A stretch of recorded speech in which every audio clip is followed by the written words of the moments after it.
है हेन की आंट बोमजा से मिलने के लिए, जहाँ हमें पता चलता है कि बोमजा की 3 शादी हो चुकी है, पर सबको उसने कुछ ही टाइम बाद डिवोर्स दे दिया था। इसने कंपनी के पैसों का घोटाला किया था। इसके बारे में चेयरमैन को पता चल गया था। इससे बोमजा को लगा था इस बारे में चेयरमैन की गर्लफ्रेंड यानी कि सोली ने चेयरमैन को बताया होगा, इसीलिए बोमजा ने सोली पर अटैक कर दिया था। इससे गुस्सा होकर चेयरमैन ने बोमजा को जेल में डलवा दिया था। पर अब उन्हें बोमजा की तबीयत की फिक्र हो रही थी, इसीलिए उन्होंने योनवो को यहाँ उनकी बेल कराने के लिए भेजा था। तो अजी हेन की ग्रैंडमा यानी चेयरमैन की वाइफ का डेथ एनिवर्सरी था, तो उनकी मेमोरियल सर्विस पे सभी लोग आए थे। यहाँ हमें चेयरमैन के सबसे बड़े बेटे बोमसियो के बारे में पता चलता है। इसका अपने डैड यानी चेयरमैन के साथ झगड़ा होने की वजह से अब्रॉड चला गया था और आज वो भी मेमोरियल सर्विस में आने वाला था। इसी के साथ होंग फैमिली के सारे सन इन लॉज आए होते हैं, क्योंकि होंग फैमिली का ये ट्रेडिशन था कि मेमोरियल सर्विस में होंग फैमिली में जितने भी सन इन लॉज हैं वो सभी मेमोरियल सर्विस की तैयारी करते हैं, स्पेशली सारा खाना बनाते हैं। तो हेइना सुजोल के जितने भी सारे कजिन्स थे उन सबके हस्बैंड्स एंड इवन योनवो भी उनके साथ मिलकर सारी तैयारी कर रहा था। जहाँ हमें पता चलता है कि होंग फैमिली के सारे सन इन लॉज का सेम हाल था। सभी लोग इस होंग फैमिली से बहुत परेशान थे, लेकिन इन सभी को योनवो के लिए ज्यादा बुरा लगता था, क्योंकि ये सभी तो हेइन के दूर के कजन सिस्टर्स के हस्बैंड्स थे। पर योनवो तो इस पूरे क्वीन ग्रुप के सीईओ का हस्बैंड था, इसीलिए उसे कितना कुछ झेलना पड़ता होगा। तो योनवो उन सबको गॉसिप छोड़कर काम में ध्यान देने के लिए कहता है। इधर चेयरमैन की गर्लफ्रेंड सोली भी पहुंच जाती है, जिन्हें यहाँ कोई ज्यादा पसंद तो नहीं करता था। चेयरमैन की वजह से कोई उन्हें कुछ कह भी नहीं पाता था। तो कुछ ही देर में मेमोरियल सर्विस शुरू होती है, लेकिन उसी के दौरान बोमजा एंट्री मारती है, जो आते ही यहाँ पर हंगामा शुरू कर देती है। स्पेशली उसे अपने डैड यानी चेयरमैन की गर्लफ्रेंड से प्रॉब्लम थी। वो तो यहाँ चिल्ला चिल्ला कर कहने लग जाती है इसी सोली ने हमारी मॉम को मारा है और तुम लोग इसे मेरी मॉम की मेमोरियल सर्विस में कैसे एंट्री दे सकते हो। वो अपने डैड अपने भाई से यही सब कहने लग जाती है। इनके डैड उसे समझाते हैं कि हमारी मॉम की डेथ हार्ट अटैक से हुई है, मैं सोली की वजह से नहीं हुई। पर बोमजा अपनी जिद पे अड़ी रहती है कि वो हार्ट अटैक भी इसी की वजह से आया था, हमारी मॉम को इसी ने मारा है। बोमजा अपने मॉम के भाई यानी कि अपने मामा से कहती है कि आपको मेरी बातों पर बिलीव करना ही होगा कि आपकी लाडली बहन को इसी सोली ने मारा है। मामा जी भी उसे बताते हैं कि हमारी फैमिली में सभी को हार्ट की प्रॉब्लम थी और एक नॉर्मल हार्ट अटैक से ही उनकी मौत हुई है। तो इनके डैड उसे शांत कराते हैं और इस मेमोरियल सर्विस को कंटिन्यू रखते हैं। चेयरमैन का बड़ा बेटा गेट के बाहर ही था, जिसे ऊपर से चेयरमैन देखकर कहते हैं कि ये बस यहाँ पे नाटक करने आया है, इसे बस यहाँ आकर अपनी फोटो खिंचानी थी, जिससे हमें समझ आता है कि इन दोनों का अच्छा खासा झगड़ा हुआ है। अब आज ही योनवो के डैड का बर्थडे था,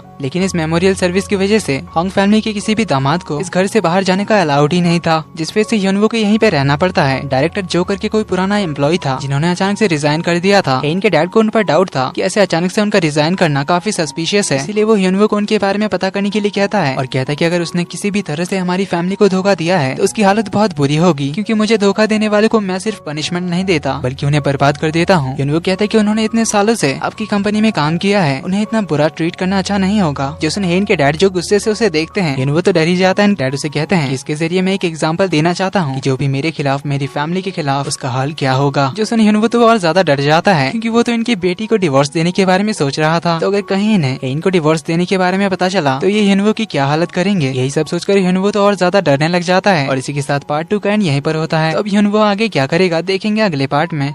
वीडियो पसंद आई तो वीडियो को लाइक कर देना, चैनल पर पहली बार आए तो do subscribe and hit the bell icon. जल्दी ही मिलते हैं अगले पार्ट में, तब तक के लिए take care and bye bye.